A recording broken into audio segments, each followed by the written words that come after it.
Okay, magandang araw po sa inyong lahat, mga minamahal ko mga kababayan. Sa araw pong ito ay pag-uusapan po natin ang naging pahayag po ni Atty. Claire Castro sa dahil na nga po sa umuugong na po at sumisigaw na po, nananawagan na po mga kababayan natin na sabihin na kung sino po yung mga tiwaling politiko na yan na binanggit po ng ating mahal na Pangulo na alam niya na. Kasi nito mga nakarang araw po, mga minamahal ko mga kababayan, kung di po ako nagkakamali, o nitong mga nakarang linggo, nabanggit na po ng ating mahal na Pangulo yung tungkol po sa iba't ibang kumpanya po ng o yung top 15 contractor, no, na 5 po rito ay may proyekto sa halos lahat ng panig ng bansa, no. So kung di pa ako nagkakamali mga minamahal ko mga kababayan, isa po sa mga tinukoy po ng Malacanang nakabilang dito sa 15 o yung top 15 po na sinasabi ay yung construction corporation na Alpha and Omega General, ito pong contractor ng Development Corporation, no, at yung St. Timothy Construction Corporation at yung EGB Construction Corporation at Rogue Age Trading and Development Services. So ilan lamang po yan sa mga nabanggit po sa mga ipinahayag po ng Malacanang dahil na rin din po sa pag-iimbestiga nila, no, na kung di po ako nagkakamali mga minamahal ko mga kababayan, ang involved po sa usapin na ito ay 545.64 billion flood control projects. Budget po yan, ha, sa ano po yan, para po yan sa buong Pilipinas, no. So iniimbestigahan po yan at ang Department of Public Works and Highway o DPWH po ay pinapapasa po ng mga resibo bilang katunayan kung ano ba talaga ang nangyari at sino-sino ang politikong involved po dito. So nagpahayag po si Atty. Claire Castro at may sinabi po siya, no, na kung saan pinaliwanag niya yung sitwasyon po ng Malacanang sa pag-iimbestiga po ng mga politikong involved po sa katiwalian. So sabi po niya, ito po ang na kung saan ay wag daw mainip ang ating mga kababayan sa pagsasapubliko sa pangalan po ng opisyal ng mga tiwaling opisyal ng gobyerno na mapapatunayan pong nakinabang at nagsamantala po sa pondo ng flood control. So yan po ang naging pahayag niya. So base po kay Atty. Claire Castro, lilinawin ko lang po yung kanyang sinabi. Sabi po niya, wag daw mag-alala. So yun ang kanyang sinabi, wag mag-alala. So pag sinabi po kasi wag mag-alala, ibig sabihin may katiyakan na, no? May katiyakan na yung na kung saan ay lalabas at lalabas ito sa lalong madaling panahon. Kung di po ako nagkakamali sa issue pong ito, lumabas po yung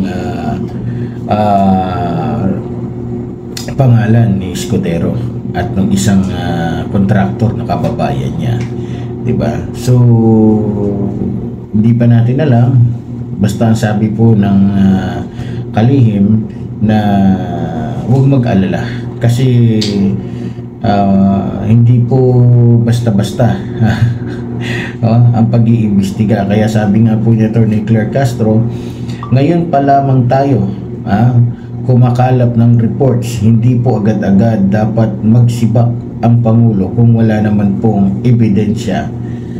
So dahil wala pang sapat na ebidensya, bigyan po natin ng pagkakataon, panahon ng gobyerno para po magsagawa ng masusi at malalim na pag-iimbestiga. Kasi alam niyo naman, kapag ang gobyerno natin ang kumilos, pag may natamaan ng politiko, sasabihin ni political harassment, sasabihin ni namumulitika, diba? So alam niyo naman, may ilan mga politiko na nga dyan na dahil nakitaan ng hindi magandang performance, nagnanakaw, sasabihin namumuliti ka. So kaya bigyan po natin ng pagkakataon na maimbestigahan po ito ng malalim, dahil hindi po basta-basta ang ginagawa po ng ating gobyerno. Tandaan ninyo na hindi po basta-basta ang mga nasa likod nito, mga mabibigat na tao din po, no? Yung mayor nga, mabigat na tao na yun lalo na kung congressman, kung gobernador, kung senador mas lalo na, di ba? So para po sa akin, mga minamahal ko mga kababayan, huwag po tayong mag-alala, dahil kung sakali man po na mapatunayan yan, ayon po sa ating batas, maaaring sampahan ng kaso ang mga politikong tiwali tulad po ng ginawa ni Senador Trillanes. Kung maalala po niyo, laban po kay dating, kung ako nagkakamali, Vice President Binay, dahil sa mga aligasyon ng korupsyon. Kung maalala po ninyo, di ba? Si Senator Antonio Trillanes din po ang nagsampa ng kaso laban po kay Vice President Binay noong mga panahon na yon. Hindi lamang po si Bongo o si dating Pangulong Rodrigo Roa Duterte ang kinasuhan niya, di ba? Pati si Binay din pala. So bakit po ba kailangan nakasuhan o papanagutin yung mga politiko sa kanilang mga pagnanakaw sa pera ng taong bayan? Kasi pag hindi po kung mangyayari po kasi na sila ay kukonsintihin, hindi pananagutin, sa totoo lang, mawawalan po ng tiwala, mawawalan po ng paggalang ang taong bayan sa batas na pinatutupad po sa ating bansa. Kasi lalabas po niyan na may kinikilingan po ang batas natin. Kaya ang hinihingi lamang po ng Malacanang ay bigyan po sila ng panahon. Dahil kung alam niyo naman, di ba? Dahil hahanap at hahanap ng putas siya, sasabihin na naman nila hindi daw, wala daw sapat na ebidensya, unlawful daw yung pagsasampa ng kaso. Ganun na naman yan. So kailangan solido, kumbaga di bali nang sumobra yung ebidensya, wag lang kumulang.